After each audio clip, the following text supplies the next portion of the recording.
Assalamualaikum warahmatullahi wabarakatuh. Perkenalkan, nama saya Amelia Restrila, NIM 23060190058, mahasiswi Tadris IPA YIN Salatiga. Di sini saya akan menjelaskan hasil rancangan perencanaan pembelajaran atau RPP pada materi sistem pencernaan pada manusia, guna memenuhi tugas mata kuliah metodologi pembelajaran IPA yang diampu oleh Bu Muslimah Susilayati MPD.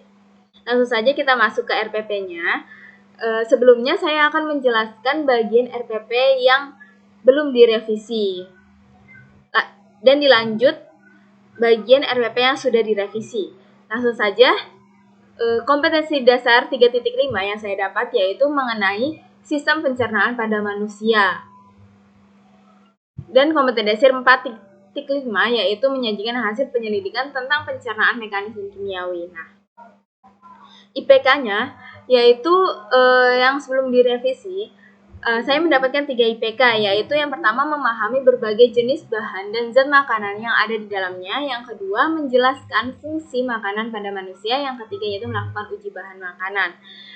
Nah, setelah direvisi saya mendapatkan 2 IPK, yaitu yang pertama mengidentifikasi jenis-jenis bahan makanan serta kandungan bahan makanan dalam kehidupan sehari-hari melalui uji bahan makanan.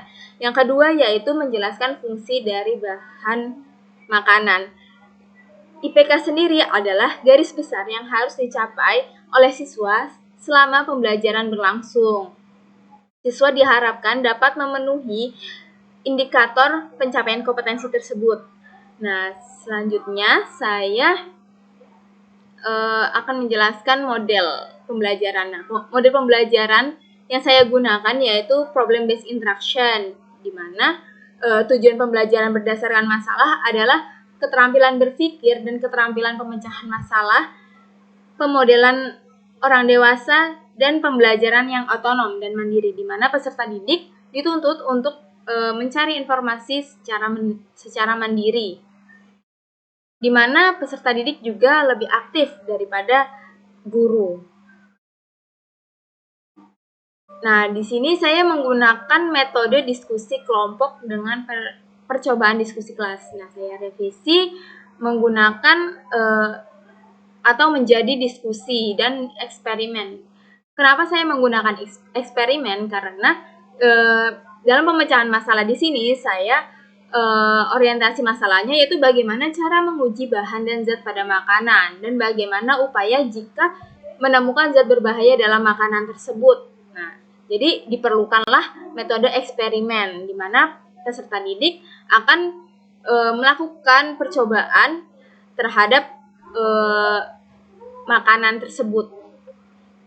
Nah, dari model pembelajaran tersebut ada 5 langkah, yaitu langkah pembelajaran. Yang pertama yaitu orientasi masalah. Orientasi masalah di sini tadi yaitu bagaimana cara menguji bahan dan zat pada makanan. Yang kedua yaitu bagaimana upaya kalian jika menemukan zat berbahaya dalam makanan tersebut. Nah, yang kedua yaitu mengorganisasikan peserta didik untuk belajar. Jadi di sini guru mengarahkan atau memberi petunjuk bagi kelompok dalam mengamati zat pada makanan, sehingga peserta didik dapat mengidentifikasi masalah kandungan zat makanan pada makanan kemasan.